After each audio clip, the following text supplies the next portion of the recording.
Part 1.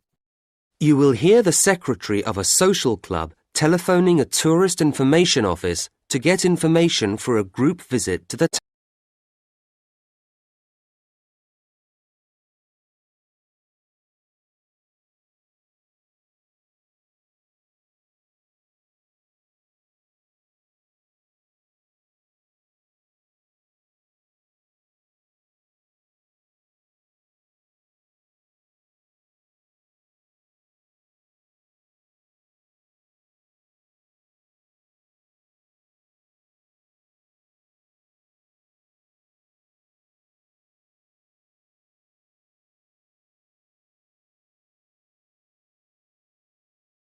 Questions 1 to 6. Hello, this is Tidborough Tourist Office. Derek speaking. How can I help you? Good afternoon. My name's Clara Swift. I'm the secretary of a social club and we're planning a visit to Tidborough. Oh, yes. So I'd like to ask you some questions, if I may, to help with our plans. Of course. We're here to help. Now, we're thinking of staying in the youth hostel, as we'll be a group and it's quite cheap. Yes, and comfortable too. But could you tell me how far outside the centre it is? Oh, it's not too bad. It's only 1 kilometre from the station, which is very convenient, and 2 kilometres from the very centre of town. There's a frequent bus service. That doesn't sound too bad. Actually, I've tried phoning them but had no reply. Ah, you can check out everything you need to know if you go to www.cheapstay.com. That's their own site. It's quite new. And you could email them with your requirements directly from it. Well, that sounds good, thank you. We'll be staying in the 3rd week of March. Will there be any special events going on then? Yes, that includes the 22nd, doesn't it? Good. That's when the street festival is held. It's great fun. Lots going on. It's held every year. OK. And when that's finished, if you've any energy left, you and your group might enjoy a concert we're putting on. Is it classical music or rock? Well, quite a mixture, actually. The point is that it's all performed by local musicians, and between them, they'll be playing most things. It sounds a little strange, but I guess it could be interesting. It seems we've chosen a good week to come. Is there anything else on? Oh, yes, indeed. The City Museum, which was recently completely restored, often has interesting exhibitions. There are some weird and wonderful modern paintings at the moment. That's a good exhibition.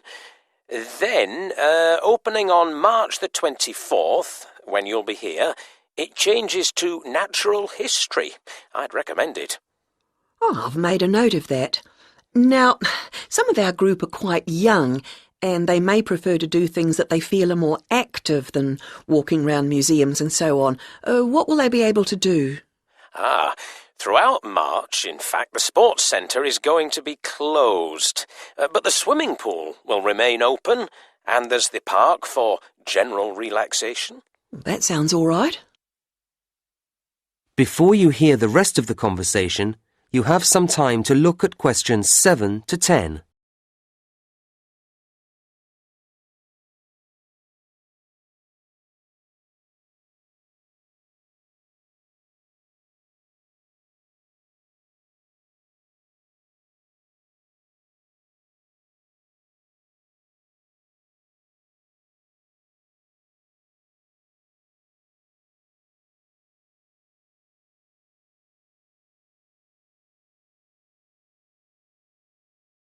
Now listen and answer questions 7 to 10. And were you planning to go on any excursions while you were here? Yes, I was going to ask you. I gather there's a very picturesque train journey out along the coast? The Beach Express. Yes, it's lovely. It's an old-fashioned train. Not an express at all, in fact, but it chugs along, giving you marvellous views. Does it go often? No, it's just a tourist special, really. But it sets off in the morning at 9:30, and it's very popular, so I'd get there no later than 9:15 if I were you. The station opens at 9, so you can get a coffee or something while you wait. It sounds lovely. And for tickets? Well, as I say, it may be crowded at the station, so it's probably more convenient to get them beforehand from us at the tourist office. The youth hostel may sell them too. You'd have to check that. OK, I will, thanks. How much are tickets? £5, although students get 20% off, and if there are more than 10 of you travelling together, you get 15% off, so it's very reasonable. Yes, that's not too bad. And is it a long ride? Not really. I think it's about 3 hours actually in the train. You'll be back for lunch about 4 hours later. It stops twice for half an hour so you can stretch your legs, have a little stroll on one of the beaches. I see. Well, you've been very helpful. Thank you. Not at all. I hope you enjoy your visit. Contact us any time. That is the end of part 1. You now have half a minute to check your answers.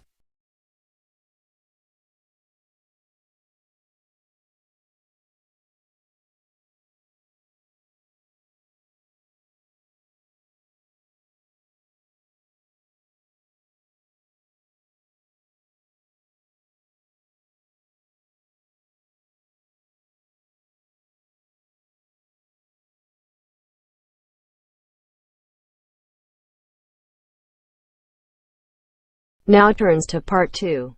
Cut 2. You will hear a director of Hawkins, a large department store, giving an introductory talk to a group of temporary staff on their first day at the company.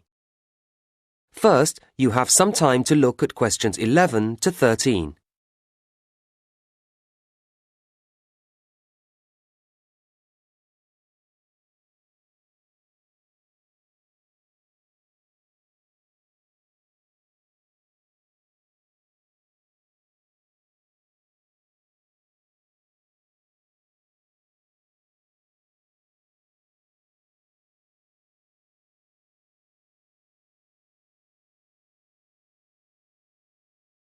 Now listen to the first part of the talk and answer questions 11 to 13.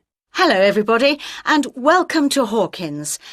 I very much hope you will enjoy working here, and indeed that some of you may take the opportunity to join our permanent staff. Now, my purpose this morning is to give you a short overview of Hawkins and a few pointers about working here. Then I'll hand over to Celia, Head of Human Resources, to begin the training proper. Right, now we've seen quite a mixed history in sales recently at Hawkins.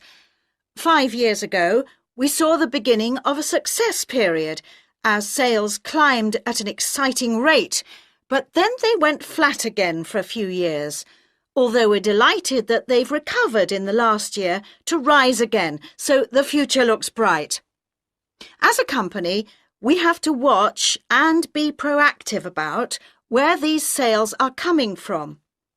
All of you here will be allocated to different departments, but you may be interested to know where your area stands in relationship to others. Hawkins was traditionally basically a clothing retailer, and clothes remain an important part of our business, but over recent years we've seen that reduce as food and electrical have both grown, leaving us equally balanced on all fronts at the present time. This is a situation we'd be pleased to maintain, although the general increase in food spending is predicted to affect all major players in our sector. Well, that's us. What about you, as temporary staff? Where do you fit in? Any business that operates in a changing climate must rely heavily on contributions from a flexible proportion of its staff, and Hawkins is no exception. Last year, we recruited temporary staff into every department, and this year we've done that again, actually increasing the numbers, and we expect to take on an even higher proportion next year. So you'll be playing an important part in our success. Before you hear the next part of the talk, you have some time to look at questions 14 to 20.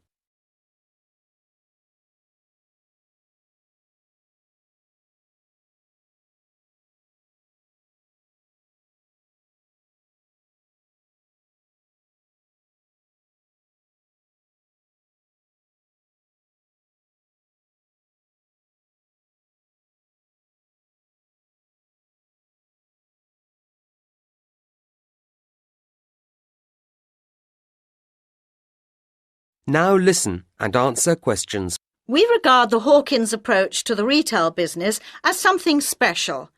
Our mission statement, the guiding idea behind everything we do, is based on quality and is phrased creating value for customers. And this belief applies to every customer and every purchase, however large or small. Happy customers means good business for us, and your main aim must always be to keep customers happy.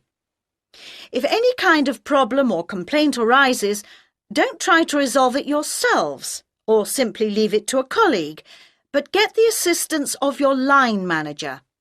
It's his or her responsibility to sort it out. A properly resolved problem will mean we get a loyal customer for life, and that's why we need to make sure that everyone who shops here feels they have had a positive experience, not just a routine transaction. We like to remind customers that everything we sell in Hawkins is high quality.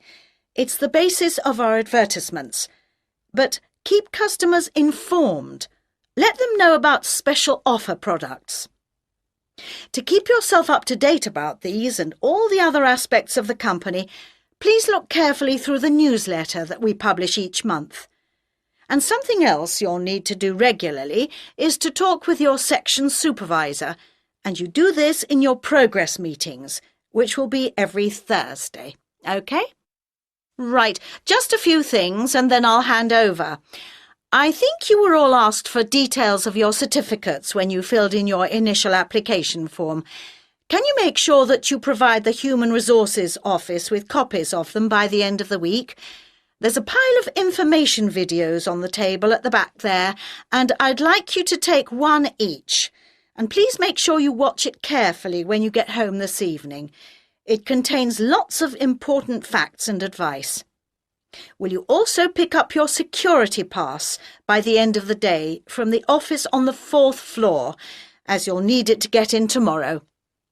Don't forget you'll need it to obtain your staff discount when you make any purchases.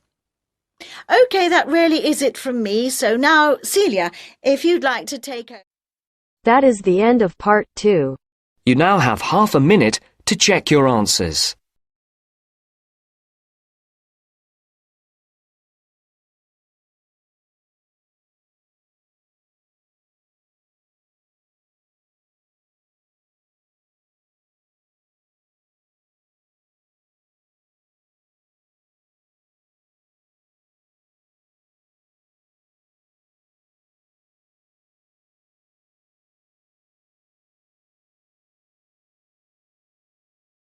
Now turns to part 3.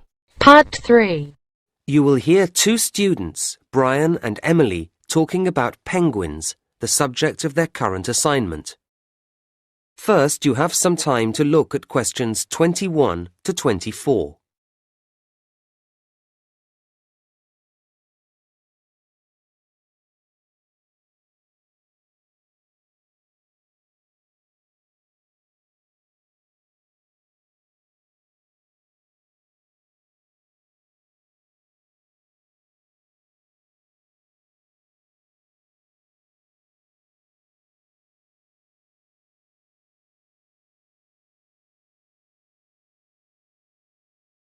Now listen to the first part of the conversation and answer questions 21 to 24.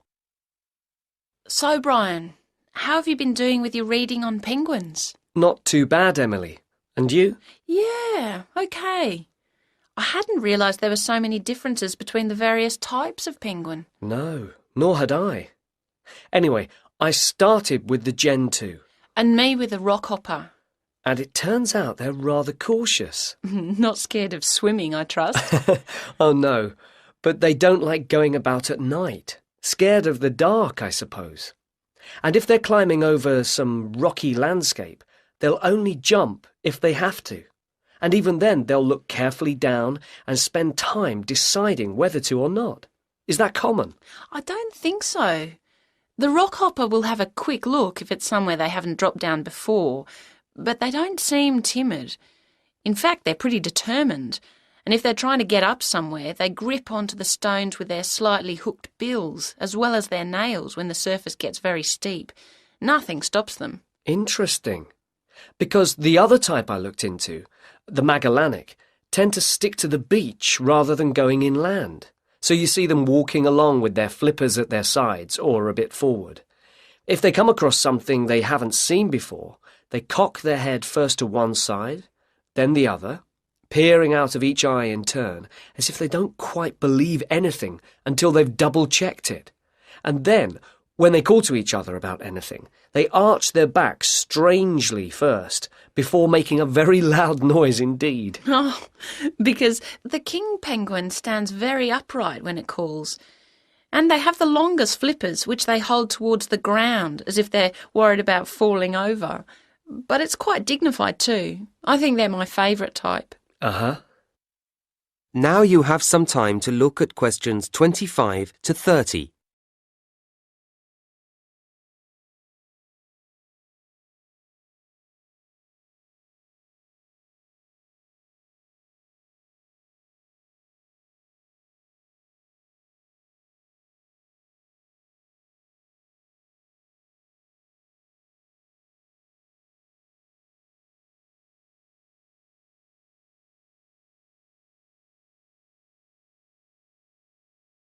Now listen to the next part of the conversation and answer questions 25 to 30. Anyway, there are some things that they all do the same, aren't there? Oh, yes. Eating fish, for example. Well, of course. But sleeping, say. Yes. Occasionally you might see one stretched out flat in the sun for a snooze. But normally you see them standing at night, even though they're sound asleep. It seems odd, doesn't it? And then they're all liable to get aggressive if they feel invaded, aren't they? Yeah, not quite so sweet then. And with the rockhopper... The one with the distinctive black and yellow feathers on its head. That's the one. If it gets annoyed about something, then the black feathers on the head point upwards and the yellow feathers stick out. It all makes it look bigger or tougher. I wonder how often they get annoyed. Well, I don't know about annoyed, but they've plenty to get frightened of. They've got predators in the water and on land, well, in the sky anyway. Oh, yes, the great skewer bird. It's after the eggs. So the penguins have to keep a careful watch for the skewer all the time, especially when they're nesting. They can spot the white patches in its wings, can't they, as one flies over? Yes, and then they sit very closely on the eggs to protect them. Not an easy life, really. No. So what else have we found out? Well, I was interested to see that although they nest individually, they always go into the sea together, in large numbers. Even though it might make them more obvious to predators. That's the price to pay for the best way to find food. It means a bigger catch from each trip. I see. I watched a video too, just showing them on the beach, and I was struck by how calm they seemed to be. I thought they might have looked frightened. Perhaps it's because there are so many of them. Maybe that gives them a sense of security. In fact, all the types have a social nature. I guess that's why we humans find them so fascinating to observe. I guess so. So, shall we start to put all our notes together? And then I think we ought to... That is the end of part 3. You now have half a minute to check your answers.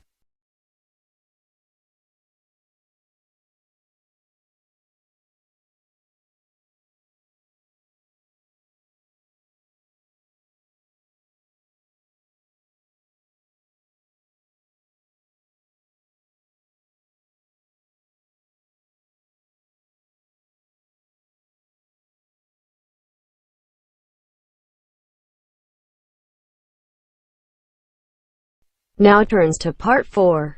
Part 4. You will hear part of a lecture about issues involved in the management of the growth of cities.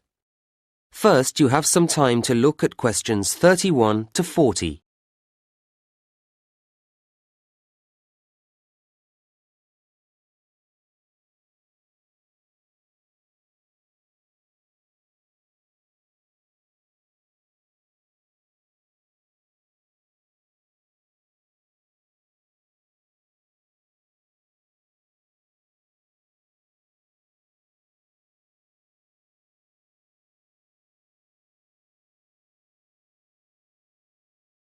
Now listen to the lecture and answer questions 31 to 40. Now, a key issue in the ability of cities to grow is the question of housing. However, quality is as important as quantity here. But that isn't to say that this is easy to guarantee, and the development, or at least the spread, of many modern cities is marked by the sprawl of slum or shantytown housing. Governments are, of course, keen to address this, but the tendency to demolish them has often proved disastrous, as it doesn't solve the problem unless satisfactory replacements are ready for the inhabitants. What I'm saying is that suitable housing projects have to be lined up to accommodate these otherwise displaced people. And suitable is the key word here. All too frequently, there isn't real consultation, only token gestures. If the residents aren't fully involved, they are unlikely to find the resulting development appropriate to their needs. People need to feel reasonably independent, and strategies for providing accommodation schemes work much better if an approach rooted in self-help is applied. People value things more when they have been part of bringing them into being.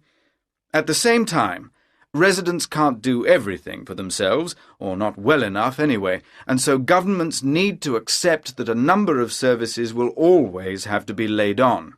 These would include electricity and water and so on. From the other side, residents need to feel able to commit. Migrants are essential to the growth of cities, bringing rapid increases in population, skills and income. But they need to have a sense of security, of long-term commitment to the city, if they are to invest money in building or buying houses. Developing this sense of commitment isn't straightforward, and it takes time. It's complex and involves several factors. People need to feel they belong, and unfortunately too many governments fail to appreciate that community values are a crucial component of that. Sadly, there are too many housing schemes which don't work. People drift away, or the whole place becomes crime-ridden. It's easy to be wise after the event, but it is worrying that a lot of housing is put up without analysis having been carried out to examine how much employment is going to be available for people. But I don't want to labour the negatives too hard. Such difficulties as there are challenges, and challenges that can be, and often are, overcome. And cities are, I believe, a good thing. Urbanisation, the process of developing cities and the societies that comprise them, may not be everyone's dream, but it has a huge impact on the economy, and also benefits each and every person's freedom. Furthermore, the sheer volume of people means that work can be differently distributed. In villages, people need to be multi-skilled in order to be autonomous, but in cities you can see the evolution of a variety of specialist activities, and this means people live in a more sophisticated way. It's not only tangible phenomena.